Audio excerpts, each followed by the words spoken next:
विद्यार्थी मित्रांनो, स्वागत आहे तुमचं आमच्या लर्न विथ साई या यूट्यूब चॅनलमध्ये। आज आपण आपल्या क्लासमध्ये ज्या संख्येच्या एकक स्थानी 0 आणि 5 ही संख्या किंवा हा अंक येतो त्या संख्येचा वर्ग कसा तयार करायचा हे आपल्या आजच्या क्लासमध्ये पाहणार आहोत।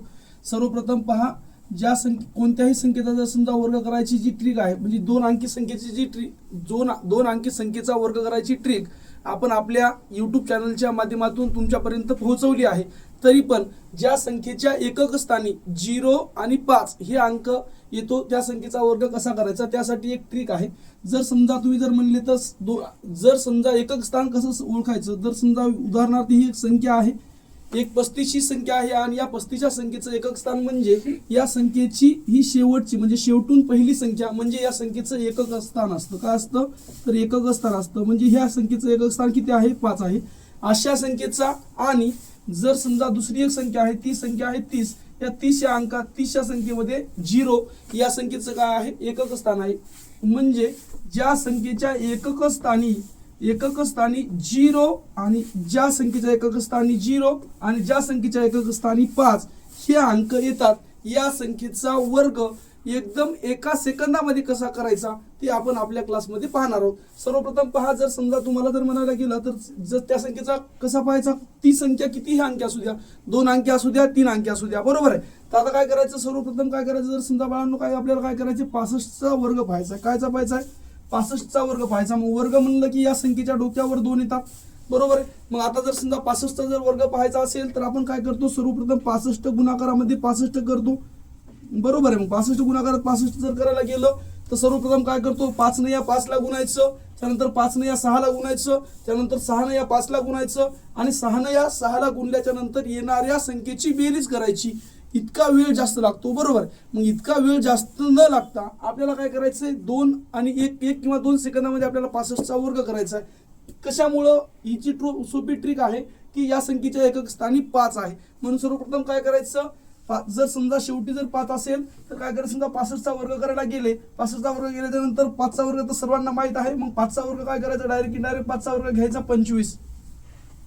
सर्वप्रथम 5चा वर्ग 25 घेतला, 5चा वर्ग 25 घेतल्याच्या नंतर आता राहिलं 65चा वर्ग करायचा आपल्याला, फक्त आणि फक्त 5चा वर्ग न करायचा असून आपल्याला काय करायचं 65चा वर्ग करायचा। मग राहिलेली दशक स्थानचं जे अंक आहे, राहिला दशक स्थानचा अंक कोणता आहे 6 आहे। 6च्या समोरची एक संख्या कोणती, 6च्या समोरची एक संख्या म्हणजे 1 2 3 4 5 6, 6च्या नंतर कोणती संख्या येते 7 येते, म्हणजे 6 गुणाकारामध्ये 7। काय करायचं, 6चा आणि 7चा गुणाकार करायचा। 6चा 7चा गुणाकार किती, 6 1 6 6 2 12 6 3 18 6 4 24 6 5 30 6 7 36 6 7 42, म्हणजे आला किती गुणाकार याचा 42 आला। मग ह्या 25च्या समोर 42 लिहून टाकायचं, म्हणजे हा झाला 65चा वर्ग। काय पाहतोय बघा, एका सेकंदामध्ये 65चा वर्ग झालेला आहे, बरोबर। जर समजा याच्यापेक्षा जर दुसरी संख्या घेतली, कोणतीही संख्या घ्या, त्या संख्येच्या एकक स्थानी 5 असायला पाहिजे। मग जर समजा 5 घेतलं, दुसरी एक संख्या घेतली 85, बरोबर आहे। कोणती संख्या घेतली 85, या संख्येच्या एकक स्थानी किती आहे बाळांनो, या संख्येच्या एकक स्थानी आहे 5, बरोबर आहे। मग 5 असल्यामुळं या संख्येच्या एकक स्थानचा 5चा वर्ग घ्या 25, बरोबर आहे। 5चा वर्ग काय घेतला 25, मग 5चा वर्ग 25 घेतल्याच्या नंतर राहिलेला आहे दशक स्थानचा अंक कोणता आहे ते पाहायचा। या संख्येमध्ये एक दशक स्थानचा अंक आहे 8, मग दशक स्थानचा अंक 8 असल्यामुळे काय करायचं, 8 सोबत काय करायचं त्याच्या समोरच्या संख्येचा, म्हणजे 8च्या समोरच्या संख्या कोणती आहे, 8च्या संख्ये समोरची संख्या 9 आहे, मग 8च्या समोरच्या संख्या 9, मग 8चा आणि 9चा गुणाकार करायचा। 8चा आणि 9चा गुणाकार केला म्हणजे 8 1 8 8 2 16 असं करत करत काय करायचं, 8चा गुणाकार 9 पर्यंत करायचा, म्हणजे 8 8 8 64 8 9 72, किती आला, या दोन संख्येचा गुणाकार आला 72। हे 72 काय करायचं, या 25च्या समोर लिहून टाकायचं। काय करायचं, इथं अगोदर 25 होतं, या 25 समोर काय करायचं 72 लिहून टाकायचं, म्हणजे या संख्येचा 85चा वर्ग किती आला तर 7225 आला। असा कोणत्याही संख्येचा वर्ग तुम्ही एकक स्थानी 5 असला त्यावेळी आपण करू शकता।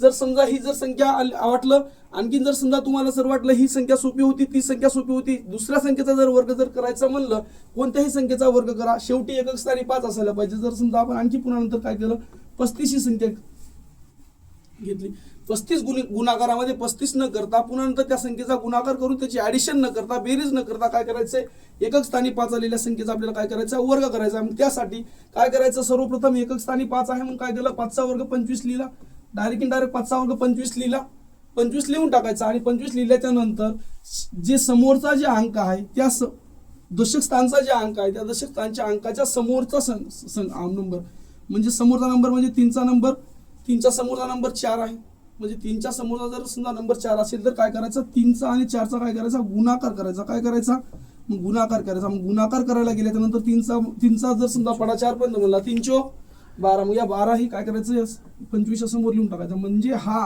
वर्ग कशाचा वर्ग आहे तर 35चा वर्ग आहे. 35 गुणाकारात 35 न करण्यापेक्षा डायरेक्ट इनडायरेक्ट सोपी आणि सरळ आणि एकदम सेकंदामध्ये विदिन सेकंदामध्ये आपल्याला वर्ग काढण्याची पद्धत आहे. जर समजा आता हे झालं शेवटी एकक स्थानी 5 असलेला वर्ग. आता काय करायचं एकक स्थानी 0 असण्यासाठी एकक स्थानी 0 बरोबर काय करायचं एकक स्थानी 0 एकक स्थानी 0 ज्यावेळी आहे त्यावेळी काय करायचं त्या संख्येचा वर्ग कसा काढायचा. ती संख्या 2 अंकी असू द्या 3 अंकी असू द्या 4 अंकी असू द्या कितीही अंकी जर असली तरी चालते. जर समजा तुम्हाला काय करायचं 30चा वर्ग काढायचा काय करायचा आहे 30चा वर्ग करायचा. मग 30चा जर वर्ग जर करायला गेलं तर काय करायचं डायरेक्ट इनडायरेक्ट समजा 0 30चा वर्ग जर म्हणलं तर आपण काय करतो 30च्या डोकीच्या वर काय करतो वर्ग करतो. मग वर्ग जर करायला गेलं तर काय करायचं 0 आहे 0 असल्यामुळे काय करायचं 2 वेळा 0 लिहून टाकायचं. डायरेक्ट इनडायरेक्ट 2 वेळा 0 लिहायचा आणि समोरचा दशक स्थानचा जे अंक आहे दशक स्थानचा अंक कोणता आहे 3 आहे. 3चा वर्ग किती तुम्हाला 10 पर्यंत वर्ग तर पाठच असतात. 1चा वर्ग 1 2चा वर्ग 4 3चा वर्ग 9 बरोबर 3चा वर्ग 9 म्हणून काय इथं डायरेक्ट इनडायरेक्ट काय करायचं 9 लिहून म्हणजे 30चा वर्ग किती 900. सोपी आणि एकदम सोपी पद्धत आहे. त्यानंतर जर समजा दुसरा कोणताही जर समजा वर्ग करायला गेले जर समजा 40चा करा 40चा करा गेले 50चा करा कोणत्याही संख्येचा वर्ग करा. या संख्येचा वर्ग म्हणलं की एकक स्थानी काय आहे 0 आहे. एकक स्थानी 0 असलं तर काय करायचं डायरेक्ट इनडायरेक्ट 2 शून्य लिहून टाकायची. 2 शून्य लिहून टाका डोळे झाकून 2 शून्य लिहा आणि काय करा 4चा वर्ग किती 16 म्हणजे 40चा वर्ग किती झाला तर 40चा वर्ग 1600 झाला. जर समजा 50चा असा जर वर्ग जर करायला गेले 60चा वर्ग करायला गेले 70चा वर्ग करायला गेले 80चा वर्ग करायला गेले कोणत्याही संख्येचा जर वर्ग करायला गेले तर 2 शून्य समोर अगोदर लिहायचे आणि दशक स्थानचा जे अंक आहे त्या संख्येचा वर्ग करायचा म्हणजे 5चा वर्ग किती 25 म्हणजे 50चा वर्ग किती झाला 2500 बरोबर आहे. म्हणजे ज्या संख्येच्या एकक स्थानी 0 आणि ज्या संख्येच्या एकक स्थानी 5 ही जर समजा अंक असेल तर त्या संख्येचा वर्ग कसा करायचा हे आपण आपल्या आजच्या क्लासमध्ये पाहणार आहोत म्हणजे पाहिलेलं आहे बरोबर आहे. जर समजा तुम्हाला समजलं असेल तर आम्हाला कमेंटमध्ये पाहू म्हणजे कमेंटमध्ये यस किंवा नो असं सांगा म्हणजे आम्हाला या व्हिडिओमध्ये काही नवीन बदल करता येतो का ते आम्ही पाहू बरोबर. धन्यवाद.